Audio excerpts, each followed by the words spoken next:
మాజీ మంత్రి దేవినేని ఉమామహేశ్వరరావు అతనికి గారు అని గౌరవిద్దామన్నా కూడా అది కాపాడుకునేటట్టుగా లేడు. ఎందుకంటే అతనికి ఓడిపోయింది, ఎందుకంటే ఆయాచితంగా అన్నా వదిలిన చనిపోతే అవకాశం వచ్చింది. అది 20 ఏళ్ల పాటు ఏదో రకంగా మాయపేలాలేకిచ్చి కొనసాగించాడు. అది అతని చేతిలో జారిపోయేటప్పటికి తట్టుకోలేకపోతా ఉన్నాడు. ఎక్కడ ఏది జరిగినా, జగ్గయ్యపేటలో జరిగినా నాకే అంటగడతాడు, నందిగాంలో జరిగినా నాకే అంటగడతాడు, ఇక మైలవరంలో ఏమి జరగకపోయినా నాకే అంటగడతాడు. నేను మొన్న అతను ఇక్కడికి వచ్చి మాట్లాడుతూ ఉన్నాడు. నందిగాంలో గంటా నవీన్ అనే సోషల్ మీడియా కార్యకర్త హత్య జరిగింది. ఆ చేసిన ముద్దాయిల్లో వైసీపీ నాయకుడు రవిశంకర్ ఉన్నాడు. అతని అనుచరుడు కాదా, నువ్వు చెప్పాలా, నేను ప్రశ్నిస్తున్నా అంటున్నాడు. నీ వెధవ ప్రశ్నలకు మేము ఎవరు సమాధానం చెప్పం, కానీ ప్రజలకి సమాధానాలు చెప్పాలి కాబట్టి చెప్తున్నాను. నీకు ఇంకా తెలియని విషయాలు చాలా మంది ఉంటాయి. దేవినేని ఉమామహేశ్వరరావు, రవిశంకర్ నా అనుచరుడు కాదు, రవిశంకర్ నాకు బంధువు కూడా, దగ్గర బంధువు కాదు, దూర బంధువు. రవిశంకర్ నాకు కాదు, చాలా మందికి బంధువు. అతను జగ్గయ్యపేట నియోజకవర్గానికి సంబంధించిన మాగల్లి గ్రామానికి చెందిన వైసీపీ నాయకుడు, అది వాస్తవం. సామినేని ఉదయభాను గారికి అతను చాలా దగ్గర మనిషి. ఇప్పుడు ఏదో అతని మీద ఆరోపణలు వస్తే అసలు నాకు ఇది ఒక పత్రికా సోదరుడికి సంబంధించిన సబ్జెక్టు. నందిగామ నియోజకవర్గంలో, జగ్గయ్యపేట నియోజకవర్గంలో పత్రికా సోదరులు ఉన్నారు.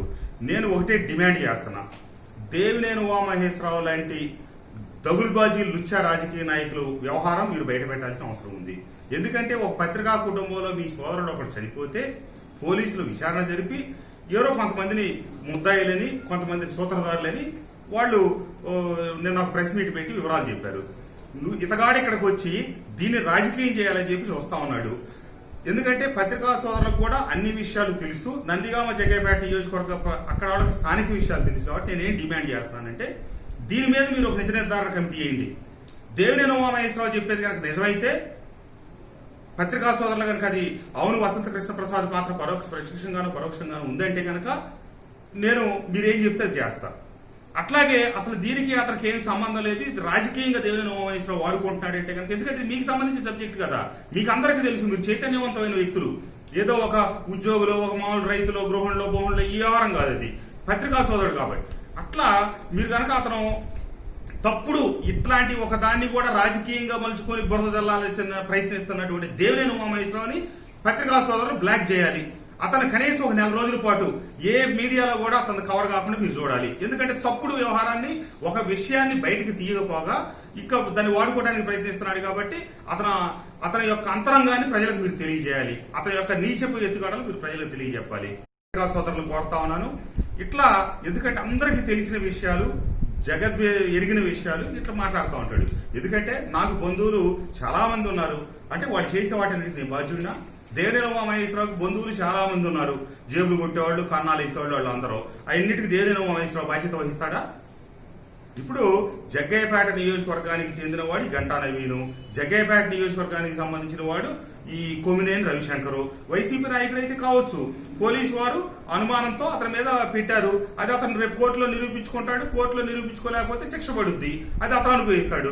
తీసుకొచ్చి వసంత కృష్ణ ఏది ఎక్కడ జరిగినా నాకెళ్ళి చూపించడం, ఏమీ లేని ఇసుక వ్యవహారం అతని యొక్క కృష్ణా జిల్లాలో కృష్ణా నది పరివాహక ప్రాంతంలో ఉన్న నియోజకవర్గాల్లో ఒక్క మైలవరం నియోజకవర్గంలోనే ఇసుక రేవుల్లో ఇసుక తవ్వట్లేదు.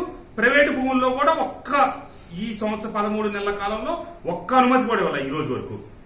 నందిగామ, జగ్గయ్యపేట, పెనమలూరు, పెడన అన్ని నియోజకవర్గాల పరిధిలో ఇసుక ప్రైవేటు భూముల్లో గవర్నమెంట్ అన్ని చోట్ల జరుగుతూ ఉంది. ఇక్కడ నేను కావాలని అక్రమకు సంబంధించిన వ్యవహారాలు ఇక్కడ జరగడానికి వీల్లేదని చెప్పి అడ్డుపడిన శాసనసభ్యుడు నేనే. వీడు అన్ని మాట్లాడతా, ఎందుకంటే తనకి గతంలో దేవినేని ఉమామహేశ్వరరావు అనేవాడు ఒక రాజకీయ వ్యభిచారి. మొన్న ఈ ఆరోపణలు చేయటం, అక్కడ ఉన్నోళ్ళ మీద అసలు సంబంధించిన వాళ్ళని ఎక్కడ ఏది ప్రస్తావించకుండా నాది ప్రస్తావించడం కూడా ఏంటంటే అతను కావాలని ప్రస్తావించే అంశం ఇది.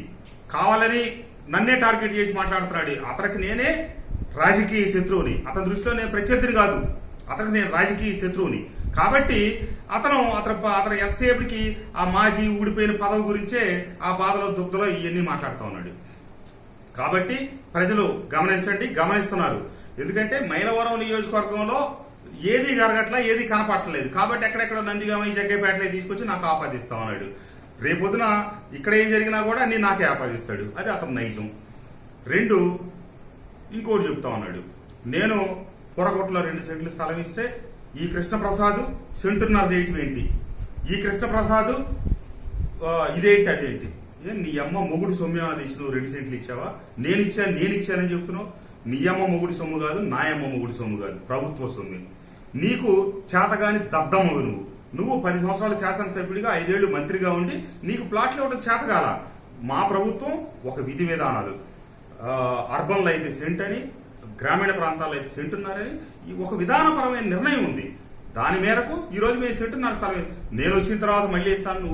నువ్వు వచ్చేది చచ్చింది, నువ్వు 10 ఏళ్ళ నుండి ఇచ్చింది లేదు, మళ్ళా వచ్చంటే ఇది ఇస్తాడంట ఇతగాడు. ఉన్నప్పుడు నేను ఒకటే ప్రశ్నిస్తా ఉన్నా, నువ్వు 10 ఏళ్ళు శాసనసభ్యుడిగా మంత్రిగా ఉండి మైలవరం నియోజకవర్గంలో ఎంతమందికి పట్టాలు ఇచ్చావు, ఎన్ని పట్టాలు ఇచ్చావు? మేము మా ప్రభుత్వ అధికారంలోకి వచ్చింది, మేము ఎన్ని ఇచ్చాము? అసలు నువ్వు ఎన్ని ఎకరాలు భూమిని కొనుగోలు చేశావు? మైలవరంలో అయ్యప్ప నగర్ ప్లాట్లు కూడా మా రాజశేఖర రెడ్డి గారి ప్రభుత్వం, మా ముఖ్యమంత్రి గారు ఉన్నప్పుడు ఆయన భూమి కొని దురదృష్టవశాత్తు ఆయన చనిపోయిన తర్వాత ఈ పట్టాలు ఇవ్వకపోతే దానికి కూడా నువ్వు పట్టాలు ఇచ్చినోడు చెప్తే నువ్వు 1 సెంటు కొన్నాడు కాదు భూమి. ఈ నియోజకవర్గంలో మేము మరుసుమల్లి కావచ్చు, పుల్లూరు కావచ్చు, లేదా గణపవరం కావచ్చు, లేదా కొండపల్లి కావచ్చు, ఎక్కడ భూములు ప్రభుత్వ భూములు లేకపోతే అక్కడ భూములు కొని ఎంత ఉంటే అంత మార్కెట్ రేట్కి మేము ప్రజలకు ఇచ్చాము. ఒక చోటకు వచ్చి అంటాడు భూములు ₹10 కొన్నాం అంటాడు. అంటే ఇక్కడ ₹1 ఉండాల్సి 50 లక్షలకే కొంటున్నారు అంటాడు. ఓ చోటకు వచ్చాడు 5 లక్షల రూపాయలు 10 లక్షలు పెట్టుకోవాలి. ఏం లేదు, ఏదో ఒకటి గుడ్డగాల్సి ఎత్తేయటం. ఎక్కడ భూములు కొన్నా 3వ రోజు వాళ్ళకి అకౌంట్లో డబ్బులు పడుతున్నాం అన్నప్పటికీ రైతాంగం అంతా వచ్చి మేమిస్తాం ఇంత మంచి ధర ప్రభుత్వం కొంటుందని ఓ పక్క అడుగుతా ఉంటే, ఇతను వచ్చి అటు నుంచి బ్రిడ్జ్ వచ్చి ఉంటే ఇంకా రేట్లు పెరిగి ఇవన్నీ ఏదో ఒకటి బురద చల్లాలి. మనం చేయలేకపోయాము, ఎదచోటు చేస్తున్నాడు కాబట్టి చూడలేము. ఇప్పుడు పేదలకు అన్యాయం జరుగుతుందంటే మరి నువ్వు 5 ఏళ్ళు మంత్రికి ఉండి ఏం న్యాయం చేస్తావు? నువ్వు అప్పుడు న్యాయం చేస్తుంటే అసలు ఈరోజు పేదలకు ఇవ్వాల్సిన అవసరం ఉండేది కాదు కదా ఇంత పెద్ద ఎత్తున. విజయవాడకి సంబంధించిన దాదాపు 50,000 లక్ష పట్టాల కార్యక్రమంలో భాగంగా సరిహద్దు నియోజకవర్గాల్లో మైలవరం, గన్నవరం, పెనమలూరు నియోజకవర్గాల్లో భూములు కొన్నారు. కేవలం వాళ్ళకి లేఅవుట్లు ఇవ్వడం కోసం ఇప్పుడు చివరిలో కొన్నారు. మొదట్లో ఏ గ్రామాల్లో ప్రభుత్వ భూములు ఉన్నాయో వాటిని ప్రైవేటు వాళ్ళ పొజిషన్లో ఉన్న లాక్కొని వాటి ప్లాట్లు పేదవాళ్ళకి పంచమని చెప్పారు. అసలు ప్రభుత్వ భూములు లేని దగ్గర ప్రభుత్వ భూములు కొన్నాము. ఈ రోజున కొన్న ఆ భూములు చూసిన తర్వాత ఇట్లాంటి వాళ్ళకి ఏదో ఎదటోడు బాగుంటే చూడలేని తత్వం టైప్లో కనపడతా ఉంది. ఇది ఇప్పుడు మన దగ్గర భూములు చూపించాం, మన దగ్గర భూములు వాళ్ళు యాక్సెప్ట్ చేసి బాగున్నాయి అనుకున్న తర్వాత ఇప్పుడు కొత్తవి చూసేటప్పటికి మళ్ళీ అయ్యి వేరే ఉద్దేశంతో ఉన్నది ప్రభుత్వం. ఇతను మాట్లాడే విషయాలు, చేసే విషయాలు, చెప్పే విషయాలు ఈ రోజు వాళ్ళ సోదరుడు ప్రెస్ మీట్ లో మాట్లాడతా ఉన్నట్టు కుండ బదల కొట్టి చెప్పాడు. ఆ పత్రికా సోదరుడు అడుగుతున్నాడు ఎందుకు ప్రణేత చనిపోయింది, అసలు ఆ రోజు ఏం జరిగిందని. ఆ రోజు ఆ ప్రణేత గారి తండ్రి, వాళ్ళ అమ్మ, అతను ముగ్గురు మా వదిన కూర్చోబెట్టి మాట్లాడారు. అక్కడ గొడవ జరిగింది, దానివల్లే జరిగింది. ఏం జరిగింది అన్నది నేను అవసరమైనప్పుడు చెప్తాను అంటున్నాడు సొంత తమ్ముడు. ఆ రోజు మీరు కూడా ఉన్నారా? నేను కూడా ఉన్నాను. ఆ రోజు 99 ఎన్నికల్లో దాంట్లో చాలా సంచలన విషయాలు ఏందా చూశారు. ఆ పిల్లల్ని ఏం పట్టించుకోకుండా వాళ్ళకి అన్యాయం చేస్తే నా పిల్లల్ని ఏంటి ఎట్లా జరుగుతుందని చెప్పి అడిగితే నన్ను దూరం పెట్టి నన్ను ఇబ్బంది పెట్టాడని చెప్పాడు. ఇతగాడు 99లో మేమిద్దరం పోటీ పడినప్పుడు ఆ పిల్లలిద్దరిని తీసుకొని ప్రతి ఊరు ప్రచారంలో తిరిగి ఏం చెప్పాడు తెలుసా, నాకు ఇప్పుడు కొన్న సంతానం ఒక సంతానం తప్పితే నేను పిల్లలుగా అన్నాం, నా అన్న పిల్లలే నా పిల్లలు, వాళ్ళ మంచి చెడు బాగోగులంతా నేను చూసుకుంటానని చెప్పి ఆ రోజు ఆ సానుభూతిని పోగేసుకొని తిరిగిన వీడు ఆ పిల్లల్ని ఇంత పట్టించుకోకపోగా, వాళ్ళ మొహం చూడకపోగా, వాళ్ళకి ఆడపిల్లలుగా ఏదో చిన్న చిన్న ఫంక్షన్లు, వేడుకలు, లేకపోతే ఓణీల ఫంక్షన్, ఇంకోటను వాళ్ళ స్థాయికి తగ్గట్టు పెద్దోళ్ళు, చిన్నోళ్ళు, పెద్దోళ్ళు అందరూ ఏదో చేసుకుంటారు కదా ఆడపిల్లలకి వాళ్ళు పెరిగే కొద్దీ. ఇతను ఏమీ చేయకుండా వాళ్ళని అసలు దూరం పెట్టి ఇంట్లోకి రానివ్వకుండా వాళ్ళని అమెరికా పంపించేసిన ఘనత ఇతనికే దక్కింది.